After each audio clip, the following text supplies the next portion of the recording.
I'm so tired. Sleep's been stalking me for too long to remember. Inevitable, I suppose. There was a time when I actually enjoyed sleeping, before the nightmares.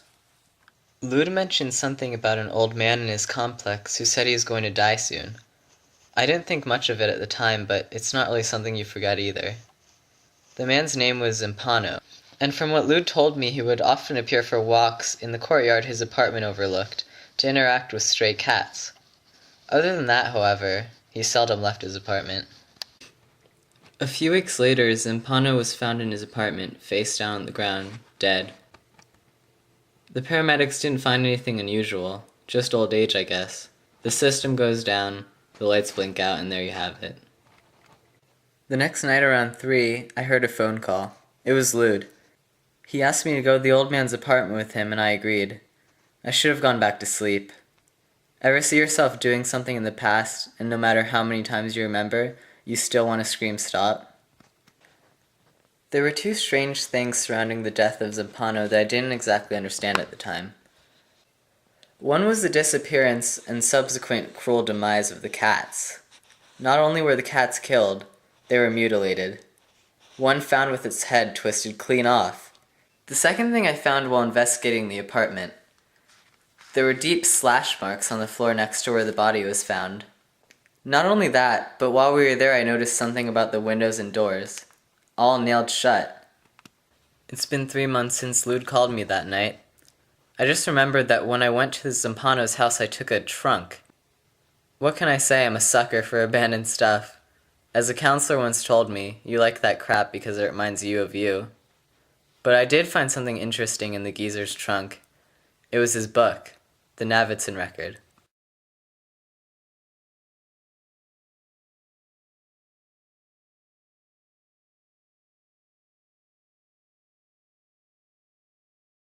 It's funny. I just want to create a record of how Karen and I bought a small house in the country and moved into it with our children. Sort of see how everything turns out. No gunfire, famine, or flies. Just lots of toothpaste, gardening, and people stuff. Maybe because of my past, people are expecting something different. But I just thought it would be nice to see how people move into a new place and start to inhabit it. Settle in, maybe put down roots, interact, hopefully understand each other a little bit better. Personally, I just want to create a cozy little outpost for me and my family. A place to drink lemonade on the porch and watch the sunset. Hi, I'm Karen Green. I'm not quite sure why I'm making this video diary, but Navy insisted that documenting our family moving into this house would be something we would cherish forever. This house, it's meant to make us a family again. Navy agreed to stop his world travels and become domestic. The Virginia countryside is a lot different from New York City. It's open, which I like. There's just this emptiness. It's hard to pinpoint. Little Chad summed it up pretty well, though, for 8-year-old logic. It's just silent.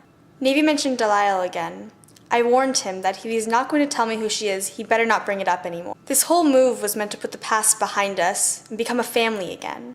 I guess he can't control his dreams, though. I woke up in the middle of the night, feeling like I was in a freezer even though it's May, and I just heard him start saying, Delilah, Delilah, to the point where he was almost shouting it. I don't know who she is. 2 doors appeared in between our bedroom and the kids. I don't know, I can't explain it. Just, we left, and when we came back, there it was. No record on the cameras or anything, so no one could have come in. And even if they did, why? Just to install 2 extra doors in our house? And who? I want out of this house. We just got back from a wedding, and it's changed. There's a new door that connects my and Navy's bedroom to our children's bedroom. It wasn't there before. Navy keeps on trying to find a logical explanation, but I don't think there is one. I know there isn't. The sight of it makes me panic whenever I get near it. It's like it's feeding on my fear of the closed corners, the black walls. I don't know what's going on. Navy wants answers. The kids just want to play in it, and I just want to ignore it. Maybe then it'll just disappear. I started taking measurements of the house to match up the original floor plans. Just to make sure that room was supposed to be there, that those doors actually led somewhere. But the thing is, I measured dozens of times, and I still come up with the same thing. The house is 1/4 of an inch bigger on the inside. 32 feet and 10 outside. 32 feet and 10 1/4 inside. I know it sounds insane, but I just can't come up with anything different, no matter how many times I go out there. All I can say is, this better be a case of bad math. Reading is my newly found day-to-day comfort. I even set up my own bookshelf. No better bookends than 2 walls. It's a good distraction considering the house is becoming one of Navy's little adventures again. He claims the house is 1/4 of an inch bigger on the inside than it is on the outside. Though not much, the thought still makes me worry. I wish he would just forget about it. He's getting distant again.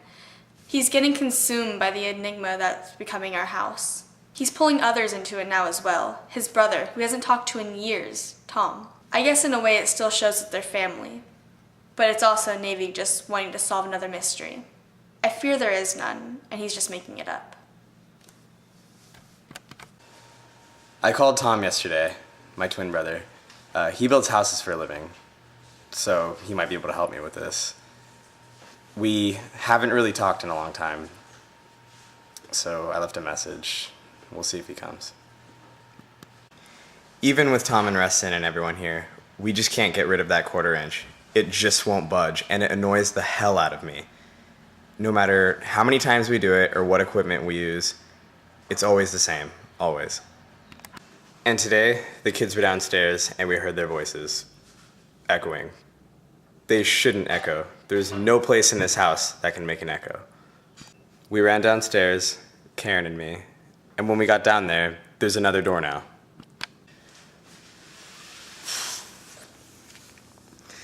But this one doesn't lead anywhere. Not really. It's only black inside, completely black. The hallway. I ran in and got the kids out at least 50 feet down the corridor. They're fine, but here's the thing. The hallway's not as long now as it was. No echo anymore, and it's only about 6 feet deep. I want to go in and check it out. The kids went missing. We found them, but not where they should have been. Another closet appeared, this time in the living room. I could hear their screams bouncing off the walls. They shouldn't be echoing like that. There's no way a house like this could echo. They were faint, but there, almost impossible to pinpoint their location. When I got to the closet, Navy was already there. I just saw him run in and disappear in the darkness that was that closet. I couldn't even take one step in. I was overwhelmed by fear. Until finally they came back out. I shot down the kids' request to go back in. They wanted to play in it more. I shot down Navy's as well to go in and explore it. I went into the hallway yesterday with cameras and everything. I got some footage. But honestly, the hallway was only 6 feet deep when I went in, maybe even 7. But I got lost. There were doors. Doors where there weren't doors before. No light at all. Those black walls were just absorbing everything. The hallways kept expanding, and there were rooms, huge empty rooms. They change. I'm sure the walls are changing. I think I could have died in there. I've tried feng shui, but no matter how many ceramic turtles, wooden ducks, goldfish, celestial dragons, or bronze lions I put in this goddamn house, it keeps on throwing off this awful energy. Maybe I should just get a psychic, or an exorcist, or just a really good real estate agent. Tom says I gotta get people to help me out. Karen won't even let me back in the hallway. She's too scared of what it could do. I don't want to call people into my house just yet, though. Navy brought an exploration team. A freaking exploration team. I guess he figured if I wouldn't let him in the closet, then someone would have to, or else his curiosity would just kill him. Holloway, Jed, and Wax are of course a perfect fit, if it wasn't for the fact that Holloway and Navy immediately hated each other. I suppose it didn't help when Holloway started flirting with me. and I didn't reject him, but it did make me feel a little bit better for a while. Holloway. Holloway Roberts. He walks around my house like he owns the place. And besides that, Karen's been flirting with him. I know for that I should throw her out. And she still won't let me into the hallway. It scares her. I know that, but God, just walking Holloway walk around the hallway like he owns it. It's my house. Watching the tapes of the exploration scare the shit out of me. I spend most of the time outside while they're going on. Ignoring it is far better than trying to accept what's going on here. I can tell that letting Holloway lead the explorations is frustrating maybe, but if he wants to go in, he can go in. But then I go too.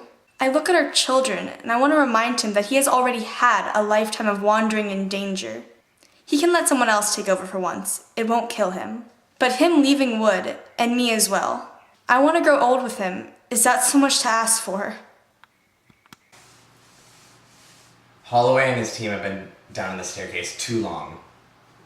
They've been down there for 8 days with water for 6, and it's 3 in the morning.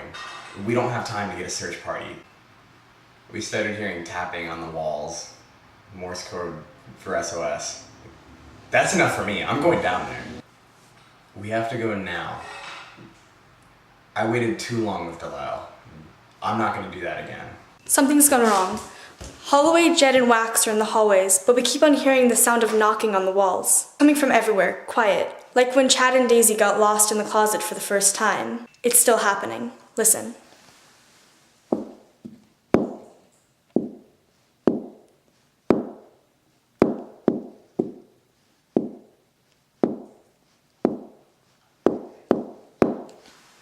It's an SOS. We all know it's an SOS. He insists that he has to go in and save them. Why? Why must the great Will Navidson? Why does he have to be a hero?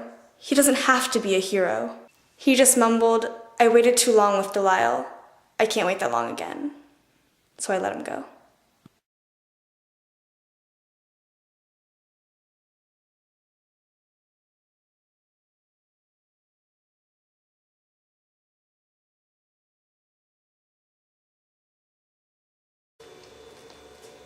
A place like this has to be haunted. I've never felt such solitude in my entire life. Part of me craves this wicked hallway. Another part cowers of the darkness. Have the others left me? I don't think I'll survive. The monster will probably get to me before they do. What bothers me the most is that I could die here and nobody would hear anything. It's like this place doesn't even exist. What kind of voices? Daisy doesn't know. Chad said they sounded like a few people, but he couldn't understand what they were saying. Book me a flight to the Bahamas. Are you kidding? Book a flight for the whole family. This is absurd. Where's the bottle of bourbon when you need it? Hey, better sign off. I don't want a bunch of dead batteries on my hands. Tell him I love him, Tom. I already did. I don't think I could take this. This silence can make you crazy. I keep hearing things outside my tent. It's as if I'm a puppet and I'm not in control. My mind isn't mine. It's been eaten up by this still silence. I want to leave, but I'm held in by these infinite walls.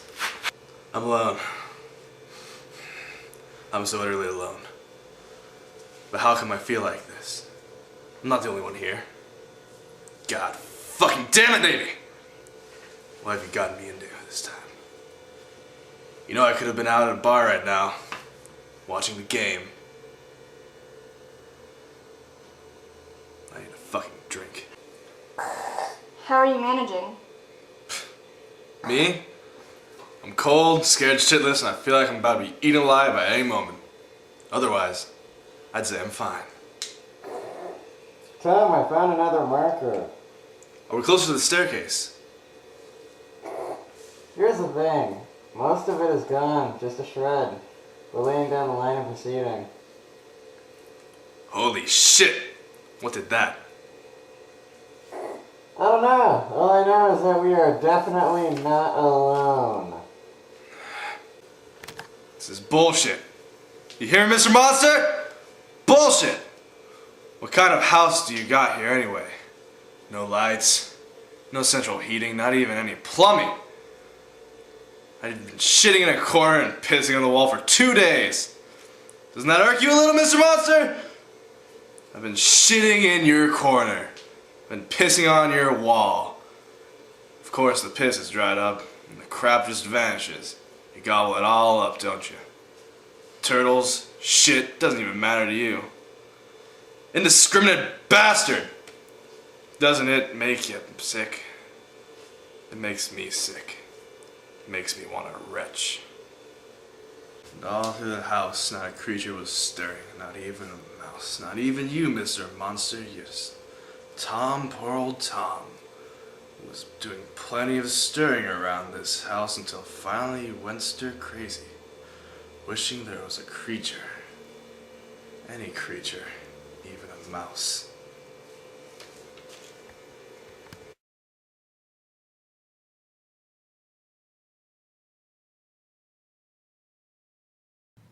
We're deep down in the hallways again. Down the stairs. Everything here is constantly shifting. It took Holloway, Wax, and Jed almost 3 days to make it down here. Yet it took us only 5 minutes. The thing collapsed like an accordion. If it expands again, we're gonna be in deep shit. But so far we haven't heard anything. Seen some remnants of Holloway's camp, but nothing else. There's sound coming from the other side of the wall. It's like crying. Really soft. I can just barely hear it. There's no door though. Obviously no window. Don't know how we'll get over there yet though. The sound of doors slamming is everywhere. There's too many doors. Just one after another. The sound is just running into each other. Just creates a roar too loud to even imagine. God. He's dead. Jed's dead. Damn it. We have to get back up. Back to the house and fast.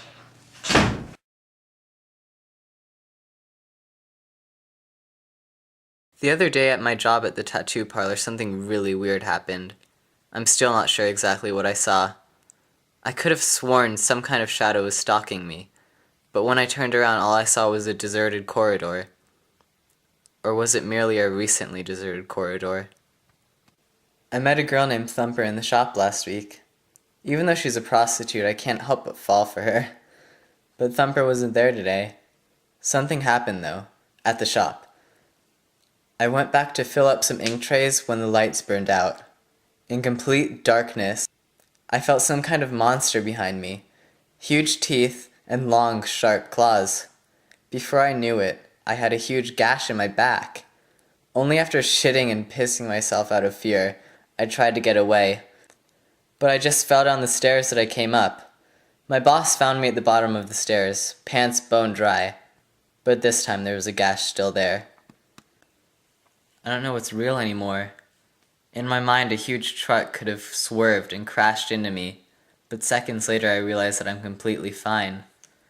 It's getting harder and harder to leave my studio. Something's really off here.